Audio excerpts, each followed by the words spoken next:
Prophecy, Isaiah 53:8a, fulfillment, Matthew 26:47-27:31. Confined and persecuted. The prophecy in Isaiah 53:8a foretells a grim fate for the coming Messiah, that he would be confined and persecuted, enduring unjust treatment at the hands of those who sought to harm him.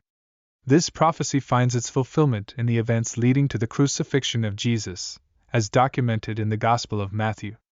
Isaiah 53:8a states, "By oppression and judgment he was taken away." This verse alludes to the Messiah being unjustly taken into custody and facing oppressive circumstances as part of his redemptive mission. It speaks of the suffering he would endure, not for his own wrongdoing, but for the salvation of humanity. The fulfillment of this prophecy unfolds in the Gospel of Matthew, specifically in the account of Jesus' arrest, trials, and the events leading to his crucifixion. This portion of Scripture is a painful narrative of Jesus' confinement, mistreatment, and persecution, aligning with the prophetic words of Isaiah.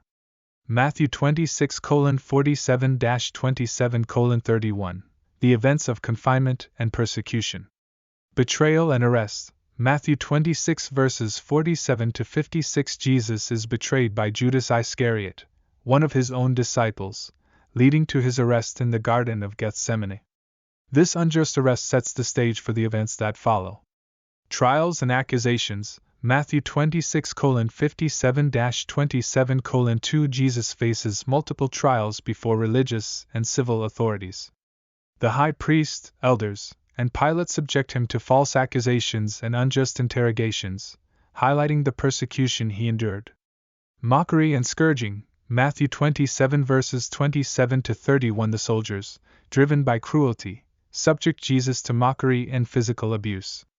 They dress him in a scarlet robe, place a crown of thorns on his head, and ridicule him as the King of the Jews. He is then brutally scourged, adding to his suffering. The fulfillment of the prophecy is evident in the sequence of events documented in Matthew. Jesus, the Messiah, faced confinement through his arrest, endured unjust persecution in the form of trials, mockery, and physical abuse. All of this was part of God's divine plan for the salvation of humanity. Practical application. Recognizing his sacrifice, reflect on the extent of Jesus' suffering, both physical and emotional, as he faced confinement and persecution. Meditate on his willingness to endure these hardships for the sake of our salvation. Standing firm, in times of persecution or adversity, draw strength from the example of Jesus. He endured unjust treatment with grace and humility. Seek his guidance and strength when facing challenges. Sharing his love, share the story of Jesus' sacrifice, including his confinement and persecution, with others. Emphasize the depth of God's love for humanity, demonstrated through Christ's willingness to endure such hardships on our behalf. Gratitude and worship. Express gratitude for the incredible sacrifice Jesus made for our salvation.